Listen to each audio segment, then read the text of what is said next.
Growing up, it was always just me and my mom, 52F, in our small two-bedroom apartment on the outskirts of Portland.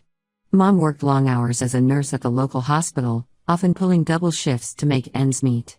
I spent a lot of time with our elderly neighbor, Mrs. Johnson, who would watch me after school until Mom got home. I have vague memories of my dad, 55M, from when I was very young, the smell of his cologne, the scratchy feel of his beard when he kissed my cheek, the sound of his laugh echoing through our old house. But those memories faded quickly after he left when I was 2. Mom didn't talk about him much, just saying he wasn't ready to be a father. I learned not to ask as I got older, seeing the sadness in her eyes whenever he was mentioned. Despite the challenges of being a single parent, Mom did her best to give me a good childhood. She'd wake up early on her days off to make me Mickey Mouse pancakes, my favorite. We had a tradition of Friday night movie marathons, cuddled up on our worn-out couch with a big bowl of popcorn. Every summer, she'd scrimp and save to take me on a weekend trip to the coast, where we'd build sandcastles and hunt for seashells. I was a quiet kid, more comfortable with books than people. I struggled to make friends at school, often feeling like an outsider. The other kids seemed to sense something was different about me. Maybe it was the second-hand clothes or the fact that I never had a dad show up for career day. Whatever it was, I spent most of my recesses alone, lost in the worlds of my favorite stories. Everything changed when I was 8. It was a crisp autumn evening, and Mom had made my favorite dinner, spaghetti and meatballs. I knew something was up because she seemed nervous, fidgeting with her napkin and avoiding eye contact. Finally, she took a deep breath and told me she had something important to share. That's when I learned about Sandra, 28F, my half-sister from Dad's previous relationship. Mom explained that Sandra lived with her mom on the East Coast, but wanted to get to know me. I was ecstatic. I'd always dreamed of having a sibling, someone to share secrets with and look up to. Our first phone call was that Sunday evening. I remember pacing nervously in my room, clutching the cordless phone and wondering what to say. But as soon as I heard Sandra's warm, friendly voice, my anxiety melted away.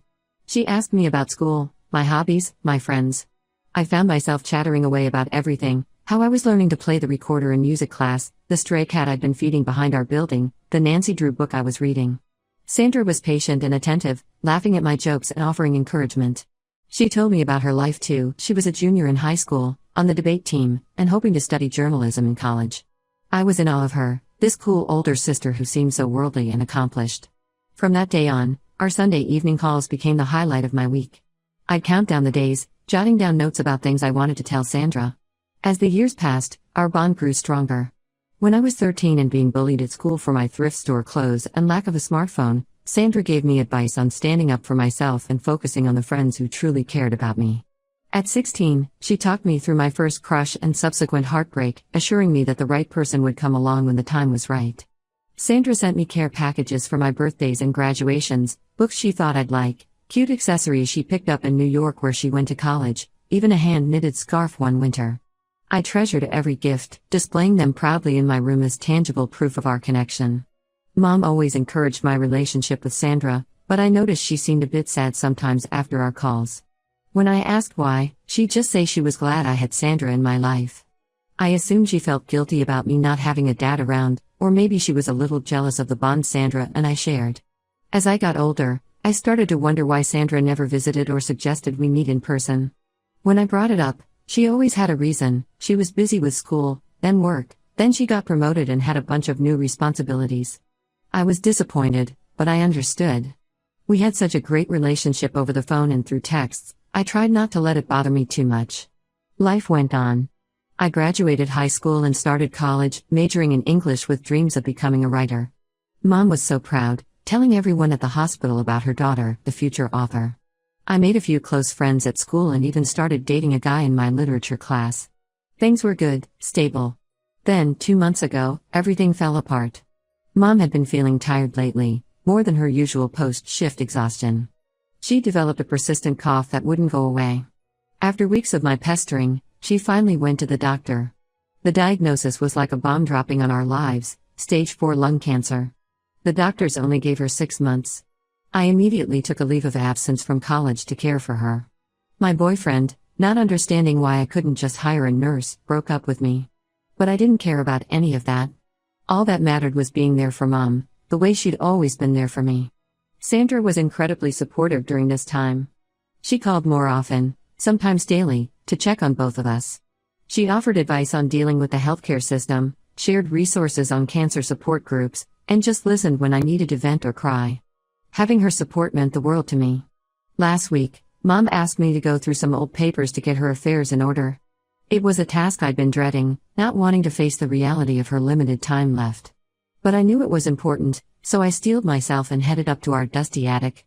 Among the boxes of old tax returns and childhood art projects, I found a small, battered shoebox. Inside was a stack of letters, yellowed with age, all addressed to Mom in unfamiliar handwriting. Curious, I started reading. What I found shook me to my core. The letters were from my dad, dated around the time he left. But they told a very different story than the one I'd grown up believing. Dad hadn't abandoned us willingly. According to the letters, Mom had an affair with a coworker and got pregnant with me. She told Dad I wasn't his, which led to their breakup. The letters were full of pain and confusion, with Dad begging for a paternity test and a chance to be in my life if I turned out to be his daughter. There were dozens of letters, spanning several years, all unanswered. I confronted Mom, my hands shaking as I held the letters. She broke down in tears and confessed everything. She said she panicked when she got pregnant, afraid Dad would leave her for his ex, Sandra's mom, if he knew. By the time she realized her mistake, she felt it was too late to fix things. She swore she regretted it every day, that she'd wanted to tell me the truth so many times but could never find the courage. I was reeling, trying to process this bombshell. Then another horrible thought struck me: what about Sandra?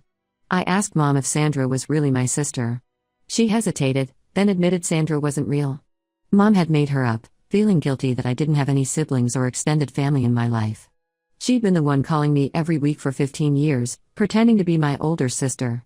I felt like my entire world was crumbling. The sister I'd loved and looked up to for so long, the one person I thought I could always count on, was just a figment of my mother's imagination. All those conversations, all that advice and support, it had all been Mom, playing a character she created. I didn't know how to feel or what to do next. Part of me wanted to scream at Mom, to demand how she could lie to me for so long. Another part recognized how much pain and loneliness must have driven her to create this elaborate deception. And yet another part was grieving, mourning the loss of the sister I thought I had and the relationship with my father I'd never gotten to have. I'm writing this from a motel room down the street. I couldn't stay in that house with Mom after learning the extent of her deception. My whole life feels like a lie. The mother I thought I knew so well suddenly feels like a stranger. I don't know if I can ever forgive her, even with her being so sick. I'm lost and could use some outside perspectives. Am I overreacting? Where do I go from here? Update 1. It's been 2 weeks since I discovered the truth about my family, and to say it's been a roller coaster would be an understatement. Thank you all for your support and advice. It's been a lifeline during this chaotic time. After reading your comments, I realized I couldn't just leave things as they were with Mom. Despite my anger and hurt, I knew I'd regret it if I didn't try to talk things out, especially given her illness. So, after a week of avoiding her calls and texts, I steeled myself and went back to the house. Walking through the front door felt surreal. Everything looked the same: the faded floral wallpaper Mom always meant to replace, the collection of thrift store teacups on the mantel, the slightly crooked family photos on the wall. But it all felt different now, tainted by the knowledge of the lies that had festered here for so long. Mom was in her recliner, looking smaller and frailer than I remembered. Her eyes lit up when she saw me, then filled with tears. For a moment, we just stared at each other, the weight of unspoken words hanging heavy between us. The conversation that followed was intense and emotionally draining. Mom alternated between apologies and attempts to justify her actions. She spoke of her loneliness after Dad left, her fear of losing me if I knew the truth, her guilt over denying me a relationship with my father. She admitted that playing Sandra became an escape for her, a way to be the cool, put-together person she wished she could be, unburdened by the stresses of single motherhood and financial struggles. I told her how betrayed and manipulated I felt. Not only had she lied about my father, but she'd created this whole fake sister persona that shaped so much of my life. I'd shared my deepest thoughts and feelings with Sandra, thinking I was confiding in a sister, when it was really just Mom all along. Every piece of advice, every shared secret, every moment of sisterly bonding, it was all built on a lie. The hardest part was when Mom brought up her cancer. She begged me not to abandon her, saying she was terrified of dying alone. She talked about how much she regretted her choices, how she'd give anything to go back and do things differently. Part of me wanted to walk away and never look back.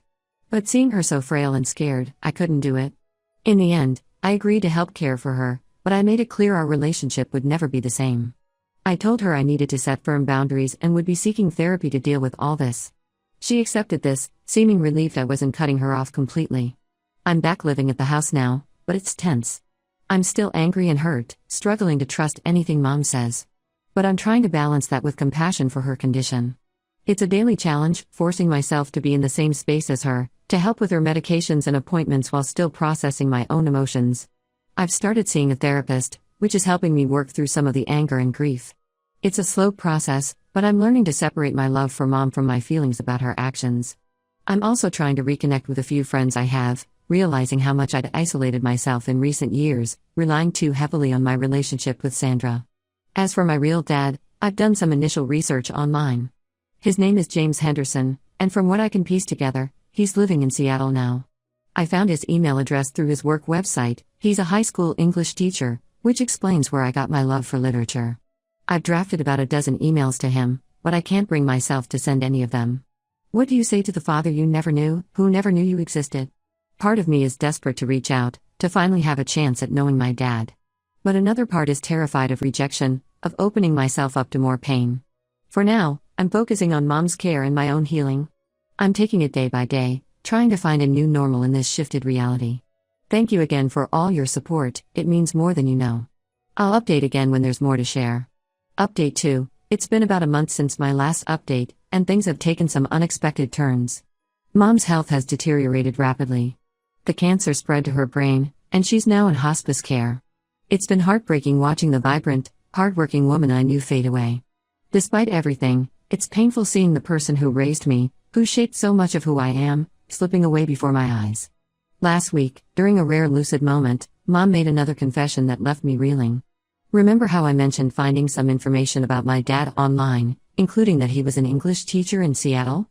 Well, it turns out that was yet another of Mom's fabrications. She admitted she'd created that online presence years ago when I first started asking about my dad as a kid. She wanted me to think he had moved on and formed a new life, hoping it would stop me from trying to find him. The work website, the social media profiles, all fake. I was stunned. Just when I thought there couldn't possibly be any more lies, this bombshell dropped. I didn't even have the energy to be angry anymore. I just felt drained, wondering if there was anything in my life that was actually real. With Mom's permission, I reached out to her sister, my Aunt Karen, 50F, whom I'd only met a few times as a child.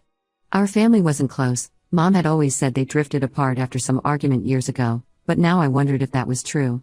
I explained the situation to Aunt Karen over the phone. She was shocked by everything I told her, especially about the Sandra deception. She confirmed Mom's story about the affair, saying the family had suspected but never knew for sure. As for my dad, she didn't know much, but she did have an old address for him in Portland. Turns out he might have been living in the same city as us all along. This new information left me with mixed emotions. On one hand, I was relieved to finally have a real lead on finding my dad. On the other, I was angry that he might have been so close all these years without ever trying to find me. But then I reminded myself that he thought I wasn't his child. Why would he have looked for me? After much deliberation, I decided to write my dad a letter. I figured it was less invasive than showing up at his door or calling out of the blue. I explained who I was and gave a brief overview of the situation. I told him I didn't expect anything, but would be open to talking if he was willing. I sent the letter last week, and now I'm anxiously waiting for a response, if there even is one. Part of me is excited at the possibility of finally knowing my dad, but another part is terrified of being rejected or disappointed again. In the meantime, I'm trying to balance caring for Mom, sorting out her affairs, and processing my own emotions. It's overwhelming, but I'm taking it one day at a time. My therapist has been a huge help, giving me tools to cope with the stress and work through my complicated feelings about Mom. I've also been spending more time with Aunt Karen. She's been visiting Mom in hospice and helping me navigate some of the practical aspects of this situation. It's nice to have family support, even if it's new and a bit awkward. As for Mom, her lucid moments are becoming fewer and farther between. When she is aware, she mostly wants to reminisce about happy memories from my childhood. I'm trying to focus on those positive moments, to remember the good parts of our relationship amidst all the lies and pain. I'll update again when I hear back from my dad, if I hear back at all. Wish me luck. Update 3. I received a response from my dad, James, 56M, about a week ago. The letter arrived on a rainy Tuesday afternoon. I stared at the envelope for a long time before working up the courage to open it. Inside was a handwritten note, the penmanship neat but slightly shaky, as if written by an unsteady hand. James expressed shock at receiving my letter but also a deep desire to meet. He confirmed that Mom had told him I wasn't his, leading to their breakup. He tried to stay in touch at first, but Mom shut him out completely. Eventually, he convinced himself it was better to move on, but admitted he'd always wondered about Mom's child. We arranged to meet for lunch at a small cafe downtown, neutral ground for both of us. The days leading up to our meeting were a blur of anxiety and anticipation. I changed my outfit a dozen times that morning, unsure how to dress for such a momentous occasion. When I walked into the cafe, I spotted him immediately. James was sitting at a corner table, nervously fidgeting with a napkin. The moment our eyes met, I felt a jolt of recognition. I saw bits of myself in his features. We had the same nose and chin. It was both comforting and strange. James stood up as I approached, awkwardly extending his hand before pulling me into a gentle hug instead. We were both teary-eyed as we sat down. For a few moments, we just looked at each other, taking in the reality of this long-awaited meeting. The conversation that followed was intense and emotional. James was clearly nervous, but warm and eager to talk. He told me about his life. He never remarried or had other kids. He'd thrown himself into his work as an English teacher, finding fulfillment in helping students discover their love for literature. I shared stories about my childhood, my college experiences, and my aspirations to become a writer. James's eyes lit up when I mentioned this, and he told me about some of his favorite authors. We discovered we had similar taste in books, which led to an animated discussion about literature. As we talked, I felt a mix of emotions. There was joy at finally connecting with my father, but also a deep sadness for all the years we'd lost. I couldn't help but wonder how different my life might have been if he'd been a part of it from the beginning. James asked about Mom's condition and offered his condolences. To my surprise, he harbored no ill will towards her. He said he'd made peace with the past years ago, focusing instead on the present and future. He even offered to visit her in hospice if she was open to it, which touched me deeply. We ended up talking for hours, losing track of time as we got to know each other. Before we parted, we agreed to take things slow but stay in touch. James gave me his phone number and email, encouraging me to reach out anytime. Since then, we've been texting regularly. It's a bit awkward sometimes. We're still figuring out how to navigate this new relationship. But it's also exciting to finally have a chance to know my dad. Mom passed away yesterday. Despite everything, I'm glad I was there for her in the end. Her last few days were peaceful, and she seemed to find some measure of acceptance. In her final lucid moment, she squeezed my hand and whispered, "I'm sorry and I love you." I'm left with a complex mix of grief, anger, and relief that's hard to untangle. James is coming to the funeral next week. He said he wants to pay his respects and be there for me if I need support. I'm grateful for his offer, even though I know it might be uncomfortable for both of us. I don't know what the future holds. I'm still processing everything that's happened and trying to figure out my next steps. But for the first time in months, I feel a glimmer of hope. I have a chance to know my real dad and maybe even build a family I've always wanted. Thank you all for your advice and support throughout this journey. It's been a roller coaster of emotions, but I'm starting to see light at the end of the tunnel. I'll update again if there are any significant developments, but for now, I'm focusing on healing and moving forward, one day at a time.